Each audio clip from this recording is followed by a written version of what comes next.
Hai semua, pernah nggak sih kalian merasa terjebak dalam lautan pilihan, bingung harus menentukan arah? Hidup ini memang penuh dengan persimpangan, dan setiap hari kita dihadapkan pada berbagai keputusan, mulai dari yang sepele sampai yang mengubah hidup. Nah, di video kali ini kita akan bahas tuntas tentang bagaimana caranya membuat keputusan yang rasional dan logis, agar kita bisa melangkah dengan lebih percaya diri dan meminimalisir penyesalan di kemudian hari. Siap? Yuk, kita mulai perjuangan semenjak dalam semester. Keputusan yang logis. Langkah pertama dalam membuat keputusan yang baik adalah benar-benar memahami masalah atau situasi yang sedang kita hadapi. Bayangkan kalian adalah seorang detektif yang sedang menyelidiki kasus.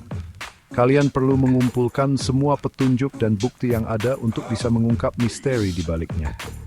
Nah, dalam hal pengambilan keputusan, petunjuk-petunjuk ini bisa berupa pertanyaan-pertanyaan kunci, seperti apa sebenarnya akar permasalahan yang sedang saya hadapi? Mengapa saya perlu membuat keputusan ini? Apa dampak dari keputusan ini terhadap diri saya dan orang-orang di sekitar saya? Jangan terburu-buru mengambil kesimpulan sebelum kita benar-benar memahami medan tempur tempat kita akan beraksi. Ingat, setiap keputusan ibarat sebuah reaksi berantai yang dapat memicu konsekuensi tak terduga. Jadi, sebelum kita melangkah lebih jauh, pastikan kita sudah memiliki pemahaman yang komprehensif tentang situasi yang sedang kita hadapi. Setelah mengidentifikasi masalah dengan jelas, sekarang saatnya kita mempersenjatai diri dengan informasi yang cukup. Ingat, dalam dunia yang penuh dengan ketidakpastian ini, data adalah sahabat terbaik kita. Semakin banyak informasi yang kita miliki, semakin tinggi peluang kita untuk membuat keputusan yang tepat sasaran. Untungnya di era digital seperti sekarang ini, akses terhadap informasi menjadi semakin mudah.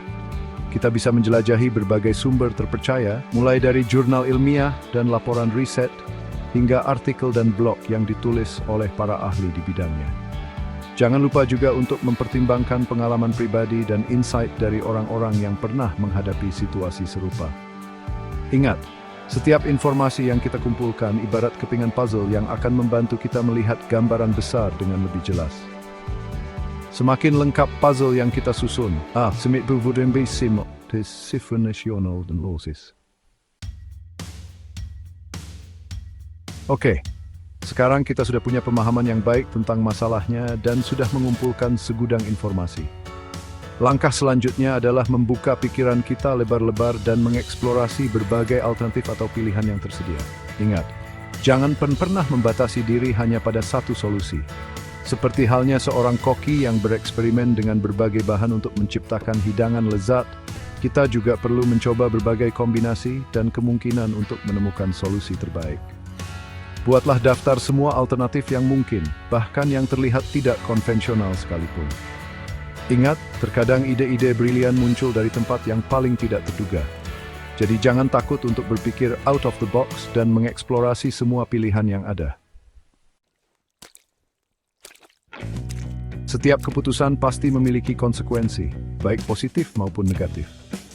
Oleh karena itu, sebelum kita menentukan pilihan, penting bagi kita untuk melakukan analisis risiko dan manfaat dari setiap alternatif yang ada. Bayangkan kita sedang merencanakan perjalanan ke luar angkasa. Kita perlu memperhitungkan semua risiko yang mungkin terjadi, seperti kegagalan mesin, badai matahari, atau bahkan bertemu alien.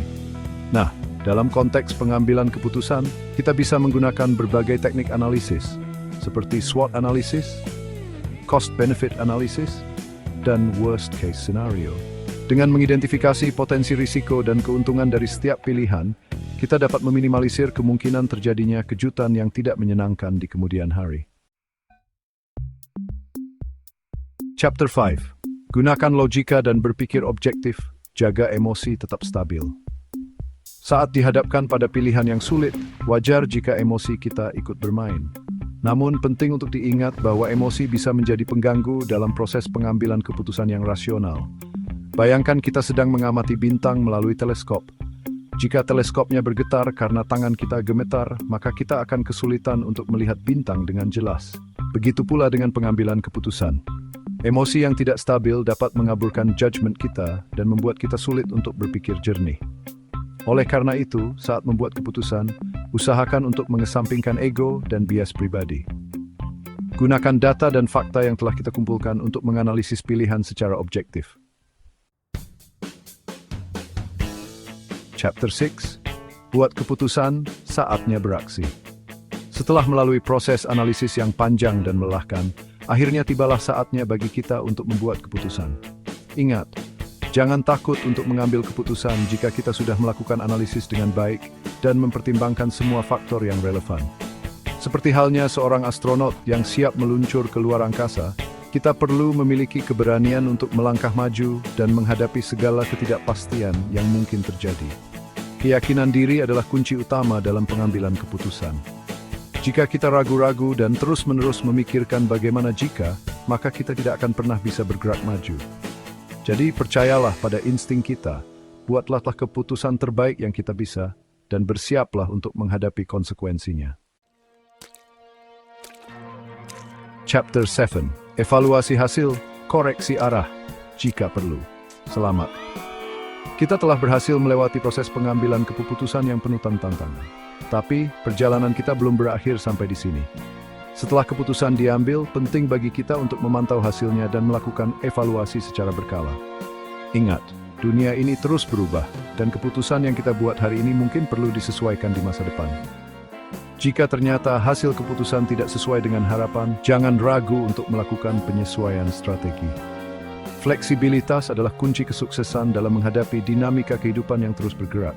Jadi, tetaplah adaptif, teruslah belajar dari pengalaman, dan jangan pernah berhenti untuk mengoptimalkan keputusan yang telah kita buat.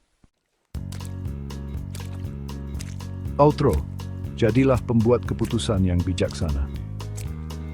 Nah, teman-teman, itulah tadi panduan lengkap tentang cara membuat keputusan yang rasional dan logis. Ingat, kemampuan membuat keputusan yang baik adalah keterampilan yang bisa dilatih dan diasah seiring berjalannya waktu. Semakin sering kita menerapkan pola pikir yang rasional dan objektif dalam setiap pengambilan keputusan, semakin mudah bagi kita untuk menghadapi berbagai tantangan hidup dengan kepala dingin dan hati yang tenang. Jadi, mulailah dari sekarang untuk melatih kemampuan analisis dan pengambilan keputusan kita. Ingat, setiap keputusan yang kita buat adalah peluang untuk belajar, bertumbuh, dan mendekatkan diri pada versi terbaik dari diri kita.